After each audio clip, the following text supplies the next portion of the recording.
this is the fourth section of concentration meditation sleep from Deepka Valder in Australia.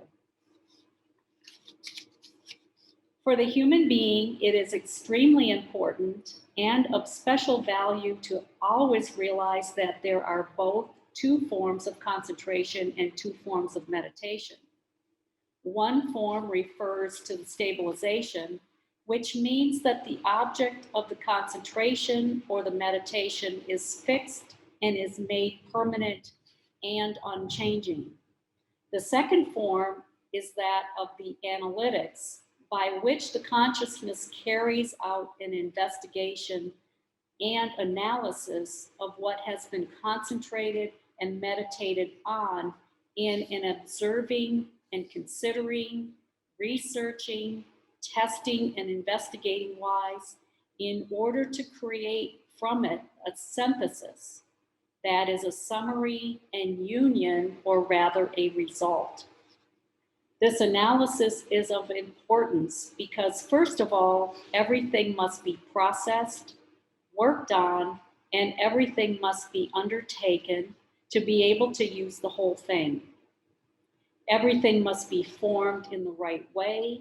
That's why it is mainly important to think thoroughly about all destructive characteristics and about all deficiencies in order to recognize how, in what way negative thoughts, feelings, and doings are released. Only in this way, bad and negative blindnesses can be switched off and be overcome.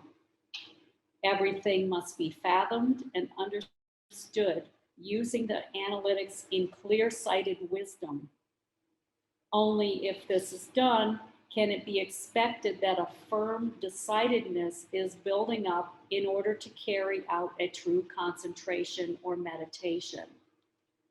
The process of the analytics is, on the whole, an introductory measure which prepares the consciousness to use the main power of the concentration or meditation and to gain success from it. Has the right foundation been laid and the consciousness been prepared by the analysis for its task, then every true concentration or meditation can be carried out and lead to success. Thereby, it doesn't matter what the concentration or meditation is directed to. Consequently, the fulfillment can be insight, cognition, perception, rest, as well as silence, etc. For every concentration or meditation, a fulfillment must always be envisioned, namely that the one, like the other, always requires great efforts. Without effort, no success is given, because the motto is, from nothing comes nothing. Nevertheless, effort is not simply effort, because even effort must be learnt, it is to be evolved. In the course of it, the evolvement occurs through the fact that a purpose of the whole thing is recognized, and this purpose is also understood, namely that it serves for a distinct cause of the concentration or meditation. However, also the purpose of the cause itself must be understood, whereby the practice of the process of the concentration or meditation becomes all the easier. The greater the understanding for the purpose of the cause, and the more comprehensive the engagement for everything is. The personal engagement to true concentration or meditation depends, on one hand, fundamentally on whether the necessary facts can be recognized or not. On the other hand, however, also the motivation, as well as the will and the necessary perseverance, is decisive.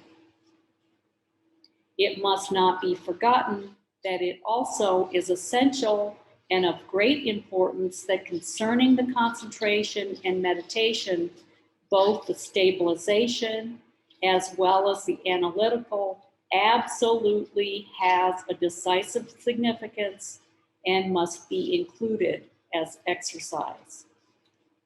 Unfortunately, it is an extremely pitfall and sad fact that human beings in general are unknowing in all these things and are also inadequately skilled or completely unskilled in general knowing facts, which usually comes from insufficient studies at school and in life.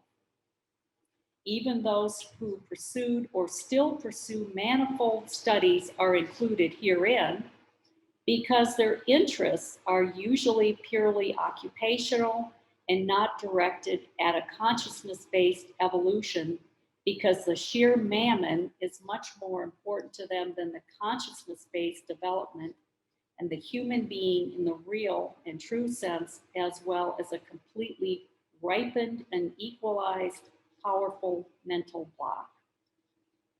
If human beings seriously dedicated themselves to the spiritual teaching and the accompanying effective concentration, as well as the real meditation, then such a boost of consciousness evolution would take place as has never been the case since time immemorial.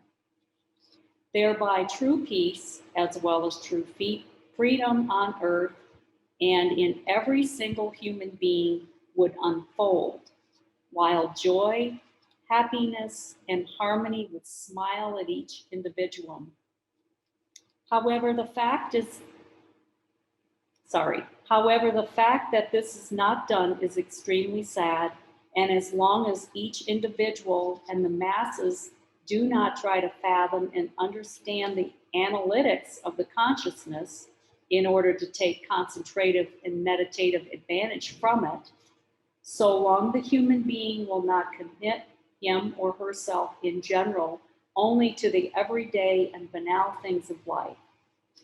Because if he or she commits himself or herself only to all the material things and not to the evolution of the consciousness, only keeps to what he or she can take with his or her hands and in his or her greed, then his or her real intelligence dwindles away more and more, whereas his or her understanding for the consciousness evolution becomes weaker and weaker. While withering away, he or she is neither able to create for him or herself knowledge nor wisdom, and clear insight, recognition, and differentiation between right and wrong are out of the question. And this human being of earth is dangerous and drives you into the deepest abyss into which you will ever fall. Admittedly, this time has not come yet, but it stands before the door, which is why it is recommended to you to step back quickly from the edge of the abyss before you lose the last foothold and precipitate into the bottomless depth without hope of rescue. Und das ist alles da.